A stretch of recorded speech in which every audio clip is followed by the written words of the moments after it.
നമസ്കാരം. ഇന്ത്യയുടെ പേയ്മെന്റ് പ്ലാറ്റ്ഫോമായ യൂണിഫൈഡ് പേയ്മെന്റ് ഇന്റർഫേസ് അതായത് UPI ചരിത്ര നേട്ടത്തിലേക്ക് എത്തിയിരിക്കുകയാണ്. നിലവിൽ ലോകത്തെ മുൻനിര റീറ്റെയിൽ റിയൽ ടൈം പേയ്മെന്റ് അതായത് world's leading real time payment സിസ്റ്റമായി UPI മാറിക്കഴിഞ്ഞിരിക്കുകയാണ്. വിസയെ മറികടന്നാണ് ഈ നേട്ടത്തിലേക്ക് UPI സംവിധാനം എത്തിയിരിക്കുന്നത്. പ്രതിദിന ഇടപാട് 650 ദശലക്ഷം കടന്നതോടെയാണ് ഈ മാന്ത്രിക നേട്ടം. ലോഞ്ച് ചെയ്ത് കേവലം 9 വർഷത്തിനുള്ളിലാണ് അഭിമാന നേട്ടത്തിലേക്ക് എത്തുന്നത് എന്ന് ഓർക്കേണ്ടതുണ്ട്. മെയ് മാസത്തിൽ എല്ലാ കാർഡ് വിനിമയങ്ങളെക്കാളും 12 ഇരട്ടി ട്രാൻസാക്ഷനുകളാണ് UPI വഴി നടന്നിരിക്കുന്നത്. കേന്ദ്ര സർക്കാർ ഡിജിറ്റൽ ഇന്ത്യയുടെ ഭാഗമായി ഈ സംവിധാനം പരിചയപ്പെടുത്തിയപ്പോൾ മുൻ ധനമന്ത്രി തോമസ് ഐസക്കും സൈബർ സഖാക്കളും മറ്റുള്ളവരും ഇതിനെ വലിയ രീതിയിൽ പരിഹസിച്ചിരുന്നു.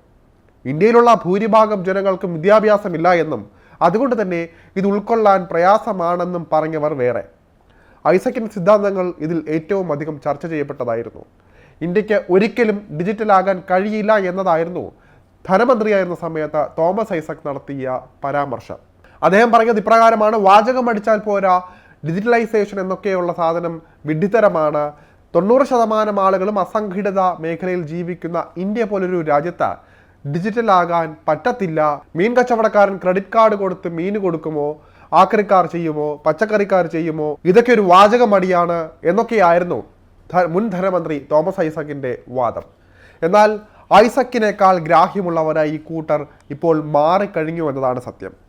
ഇന്ത്യയിലെ മുറുക്കാൻ കടകൾ മുതൽ പ്രീമിയം സ്റ്റാർ ഹോട്ടലുകളിൽ വരെ ഈ വിപ്ലവം നീളുന്നതാണ് കണ്ടത്. ഇന്ത്യയെ മാതൃകയാക്കി മറ്റ് രാജ്യങ്ങളും ഇതേ സിസ്റ്റം നടപ്പാക്കി. ചില രാജ്യങ്ങളിൽ ഇതൊട്ടും എത്തിയിട്ടുമില്ല. ഇപ്പോൾ ലോകബാങ്കും IMFും ഉൾപ്പെടെയുള്ള നിരവധി അന്താരാഷ്ട്ര സ്ഥാപനങ്ങൾ ഇന്ത്യയുടെ UPIയെ പ്രശംസിച്ചതും Singapore, Malaysia, Bhutan, Nepal, UK, Russia, Oman, Qatar, Europe, France, UAE, Sri Lanka എന്നിങ്ങനെ പല രാജ്യങ്ങളും ഇന്ത്യയുടെ സാമ്പത്തിക വളർച്ച തിരിച്ചറിഞ്ഞ് UPI നടപ്പാക്കിയതും ചൂണ്ടിക്കാട്ടിയാണ് രാജ്യത്തിൻ്റെ പുരോഗതിക്ക് തുരങ്കം വയ്ക്കുന്ന തോമസ് ഐസക്കിൻ്റെ വാദങ്ങളെ സമൂഹ മാധ്യമങ്ങളിൽ ഇപ്പോൾ കണക്കിന് ട്രോളുന്നത്. ഇന്ത്യയിലെ ജനങ്ങൾ ഡിജിറ്റൽ പുരോഗതിയുടെ പാതയിലാണ് എന്നതിന് ഏറ്റവും പുതിയ ഉദാഹരണമാണ് UPI ഇടപാടിലെ ഈ ഒരു റെക്കോർഡ് നേട്ടം.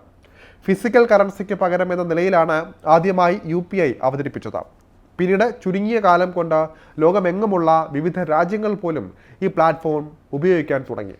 നിലവിൽ ഏറ്റവും പഴയതും ഏറ്റവും വലിയ സിസ്റ്റവുമായിരുന്ന വിസ ഡിജിറ്റൽ പേയ്മെൻറ്റ് നെറ്റ്വർക്കിൻ്റെ ആകെ ട്രാൻസാക്ഷൻ വോളിയത്തെയും UPI മറികടന്നിരിക്കുകയാണ്.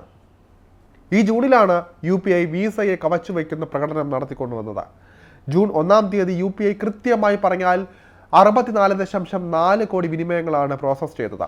ജൂൺ 2-ാം തീയതി ആയപ്പോൾ ഇത് 65 കോടിയായിരുന്നു.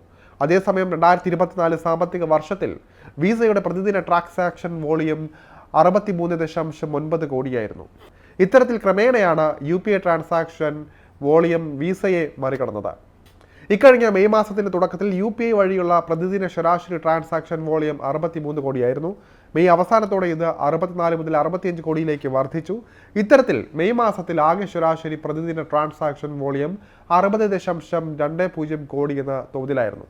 ഇക്കഴിഞ്ഞ 2025 മാർച്ച് മാസത്തിൽ പ്രതിദിന ട്രാൻസാക്ഷൻ ശരാശരി വോളിയം 67.4 കോടിയായിരുന്നു. ഇപ്പോൾ UPI വിസയെ മറികടന്നത് ട്രാൻസാക്ഷൻ വോളിയത്തിൻ്റെ കാര്യത്തിൽ മാത്രമല്ല, വിസയേക്കാൾ 4 മടങ്ങ് വളർച്ചാ നിരക്കാണ് ഇന്ത്യയുടെ സ്വന്തം പേയ്മെൻറ്റ്സ് പ്ലാറ്റ്ഫോം കൈവരിച്ചിരിക്കുന്നത്. UPIയുടെ പ്രതിദിനാടിസ്ഥാനത്തിലുള്ള വിനിമയ വളർച്ച 5 മുതൽ 7% എന്ന നിലയിലും വാർഷികാടിസ്ഥാനത്തിൽ 40% എന്ന തോതിലുമാണുള്ളത്. അതേസമയം വിസയുടെ വിനിമയ വളർച്ച വാർഷികാടിസ്ഥാനത്തിൽ 10% മാത്രമേ ഉള്ളൂ എന്നും ഓർക്കേണ്ടതുണ്ട്. ഈ നിലയിൽ പോവുകയാണെങ്കിൽ അടുത്ത 1-2 മാസങ്ങളിൽ ഈ ഒരു UPI സിസ്റ്റം വലിയ റെക്കോർഡിലേക്ക് കടക്കുമെന്നാണ് ഈ രംഗത്തെ വിദഗ്ധർ പറയുന്നത്. നിലവിൽ UPIയുടെ പ്രതിദിന വിനിമയ പരിധി 1 ബില്യൺ എന്ന നിലയിൽ വർദ്ധിപ്പിക്കുക എന്ന ലക്ഷ്യമാണ് കേന്ദ്ര സർക്കാരിനുള്ളത്. ചുരുക്കത്തിൽ ഡിജിറ്റൽ ഇന്ത്യയിലൂടെ കേന്ദ്രത്തിന് കൈപൊള്ളിയില്ല എന്ന് മാത്രമല്ല, കൊണ്ടുവന്ന ചരിത്രപരമായ തീരുമാനം കൂടിയായി ഇത് മാറിയിരിക്കുകയാണ്.